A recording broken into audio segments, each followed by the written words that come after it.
बिस्मिल्लाहिर्रहमानिर्रहीम। अस्सलामु अलैकुम। जी तो दोस्तों, मेरी आज की वीडियो का टॉपिक आज़रबैजान के स्टिकर वीज़ा के रिलेटेड है। मैंने इससे पहले एक वीडियो अपलोड की थी जिसके बारे में काफ़ी लोगों ने मुझसे उस कंसल्टेंट का नंबर भी पूछा था और मैंने उनको डिलीवर किया था। वो कोई मैं आपको एक बात बता दूं, वो कोई ऐरा गैरा कंसल्टेंट नहीं है, क्योंकि मैं ख़ुद भी मेरा आज़रबैजान में हॉस्टल है, ट्रैवल टूरिज़म का काम है, कंसल्टेंसी का काम है। तो एक कंसल्टेंट कभी भी किसी दूसरे को कंसल्टेंट का जो है इंफॉर्मेशन नहीं देता, बेशक वो अच्छा हो, बेशक वो बुरा हो। तो मैंने उसका नंबर इसलिए शेयर किया लोगों के साथ। वो कंसल्टेंट है आज़रबैजान में, उसकी जो आज़रबैजान में आसान खिदमत नंबर 5 है, जिसमें ये कंपनीज, ये TRC, जो सारे ये चीज़ें वहाँ पे बनती हैं आज़रबैजान की गवर्नमेंट की तरफ से, उसकी वहाँ पे एडवर्टाइजमेंट हुई है। तो वो एक अथेंटिक और रिलायबल पर्सन है। तो वो कोई ऐसा आम या कोई ऐरा गैरा कंसल्टेंट नहीं है।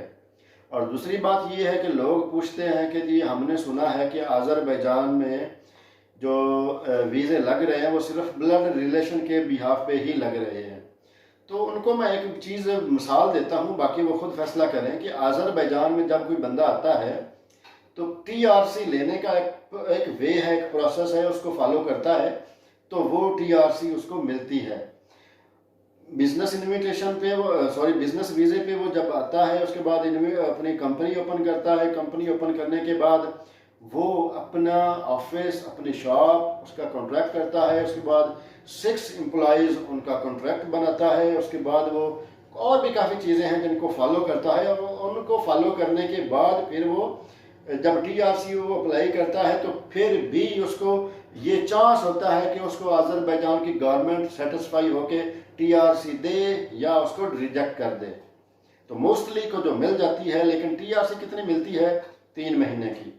आपने सारा प्रोसेस किया, आपने सारा प्रोसीजर फॉलो किया और आपको 3 महीने की TRC मिल गई। और एक है आप सेकंड वे से जाते हैं, आप कंपनी ओपन करते हैं, कोई बिजनेस आप नहीं ओपन करते, कोई कुछ भी नहीं है, किसी कंसल्टेंट, किसी लॉयर के साथ कमिटमेंट कर लेते हैं कि विदाउट बिजनेस शो किए, जो आज़रबैजान में रह रहे हैं उनको तो ये अच्छी तरह पता है। और जो आजकल कंसल्टेंट भी आपको जो है वो वीडियो पे तो ये बात नहीं बताएंगे, लेकिन आपको फ़ोन पे बता देते हैं कि आपको विदाउट बिजनेस शो किए भी TRC मिल जाती है। तो उनको विदाउट बिजनेस शो किए 1 साल की TRC फिर कैसे मिल जाती है? सरप्राइजिंग बात तो ये है कि उसको मिलनी नहीं चाहिए। ना उसने बिजनेस ओपन किया, ना उसने 6 एम्प्लॉयज़ हायर किए, ना उसने ऑफिस लिया, कुछ भी नहीं लिया, और उसकी TRC बन गई 1 साल की। तो वो फिर एक सरप्राइजिंग न्यूज़ है सबके लिए, आप लोगों के लिए, मेरे लिए। तो वो क्यों बन जाती है? फिर आप लोग ये इस बात को सोचिए। तो ये बात आप मत सोचिए, इस गहराई में मत जाइए कि वो ब्लड रिलेशन के अलावा किसी को बिजनेस वीज़ा नहीं मिल सकता। पूरी दुनिया में जो है चीज़ें आप प्रोसीजर को फॉलो करके भी कर सकते हैं, आउट द वे जाके भी आप ले सकते हैं। नतीजा वही होता है जो एक ही मंजिल सबकी एक ही होती है। लेकिन इसकी मैं डिटेल में नहीं जाना चाहता, क्योंकि बाज़ चीज़ें ऐसी होती हैं कि जो ऐसी हैं कि जो बंदा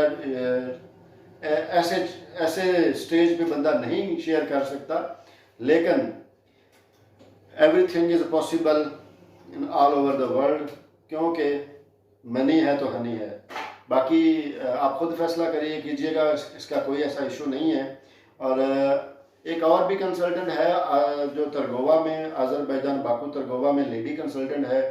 वो तकरीबन बहुत महंगी TRC देती है, और वो भी विद इन आवर्स में इशू करवा के दे देती है, और उस पर लोग बड़े आए भी हैं, आ भी रहे हैं। तो ये चीज़ें जो हैं ये डिस्कस करने वाली नहीं है, आप इसमें मत जाइए। लेकिन मेरा मशवरा तो यही है कि आज़रबैजान का बिजनेस वीज़ा $24-25 का है। आप वेट करें, जो हज़ारों रुपए, लाखों रुपए ज़ाया मत करें, किसी को ना दें, क्योंकि आप घर में बैठे हैं। आप सोचिए 2 महीने 3 महीने बाद आप आ जाएंगे तो आपकी वही सेविंग हो जाएगी, वही आपका हेल्पफुल हो जाएगा। तो कोशिश करें अपने आप को अपना, क्योंकि जो फ्रस्ट्रेशन होती है ये इंसान को बहुत ज़्यादा डिस्टर्ब कर जाती है। एक बंदा काम करना चाहता है, कोई उसको मौका नहीं मिल रहा, और उस मौका ना मिलने की वजह से वो बड़ा तरह तरह के माइंड में ख्याल आते हैं और फिर जल्दी में हड़बड़ी में वो पता नहीं गलत काम कर जाता है। तो ऐसा ना करें, बस चिल करें, रिलैक्स करें। अज़रबैजान के ई वीज़े भी ओपन होंगे, ये नहीं है कि ई वीज़े ओपन नहीं होने। और बाकी ये भी मत सोचिए कि फ़लाँ बंदा ये कह रहा है, आप ये कह रहे हैं। हर बंदे का अपना नॉलेज है, और अगर इस चीज़ों की बंदा डिटेल में जाए तो हर बंदा आपको फिर गलत लगेगा।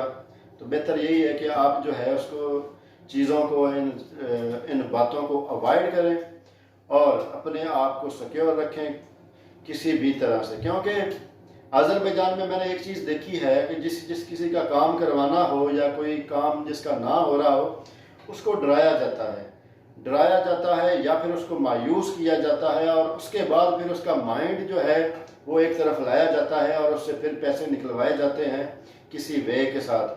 या फिर कोई ऐसे होते हैं कंसल्टेंट जो खुद आगे नहीं आते, अपने बंदे को आगे कर देते हैं, लेकिन मकसद एक ही होता है पैसा।